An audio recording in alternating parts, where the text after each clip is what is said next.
Steelrising at the moment is nothing but a mixed mess. You've got reviewers giving it a 6, you've got other people giving it a 9, then you go to the Steam reviews, you've got people saying it's really good, then you've got people saying the optimization is terrible. Not only that, you have a confusion in how long it takes to actually beat the game, with a lot of news outlets or whatever you want to call them, like Game Rant, saying it can take you 15 to 30 hours, all depending on how you play, with the main story, if you're just focusing on that, taking about 15 hours. But then you have a look at something like How Long to Beat, and it's slated to take about 10, 11 hours to complete it. And this game is going to set you back £35 for the base edition. You load it up, and whilst the optimization was pretty good for me, I had to play on medium settings. It's a very, very demanding game. And people with an RTX 30 series graphics card are complaining that it's just dropping to 20 to 40 FPS,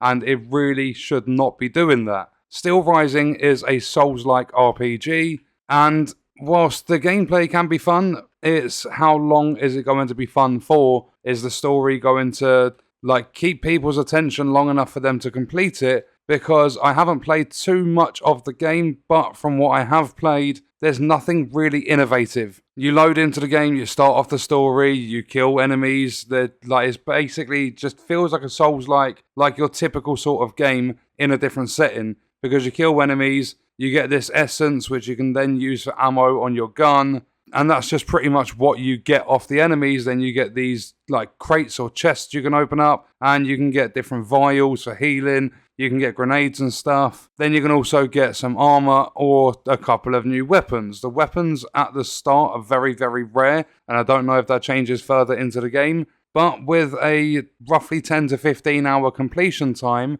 I don't see players being able to go through a massive amount of different weapons. I feel there's probably going to be no more than maybe 15, 20 weapons in the whole game, although as I said, I'm not entirely sure. I think the game does have the potential to be pretty good. I definitely enjoyed my time on the game, because even though it feels like a generic Souls-like, it does have a different setting. It's all basically a steampunk, robot, mechanical based sort of Souls-like. You also have your typical features like being able to upgrade your healing vials so that you can carry more, or they are more potent, so similar to something like Elden Ring, where popping a vial is going to give you more health than it did before once you've upgraded it, and you have to find a certain resource to be able to do that. Also, it's got the bonfire feature, but it's called a Vestal in this game, if that's how you pronounce it. You go to one of these things, it opens up, you can upgrade your equipment and stuff from there. It will reset all the enemies in the area, and it's going to replenish your vials and give you full health. Not only that, you have a currency in the game to upgrade, when you level up, you can upgrade certain attributes. And if you do die in the game can be quite tough, but when you do die in the game, you're going to lose all of your currency. And I haven't died at the moment, so I'm not sure if you can go and basically gather your resources or your currency when you lose it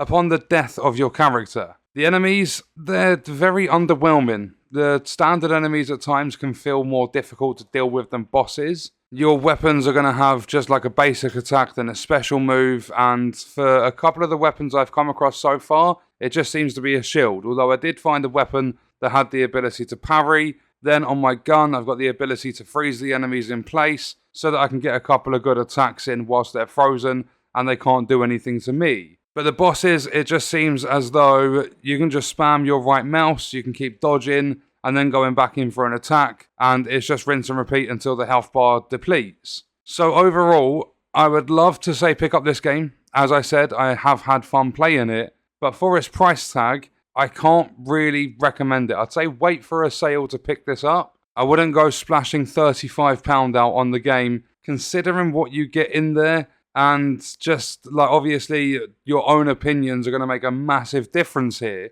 But I enjoyed it, and I'm happy to keep the game spending £35 on it, although I wouldn't recommend it for anyone else to do that because of what you get in the game, if that makes any sense. So optimization, I've had no problems whatsoever at the moment. Gameplay, okay, but is it going to get any better? Is it going to be exactly the same throughout the entire game?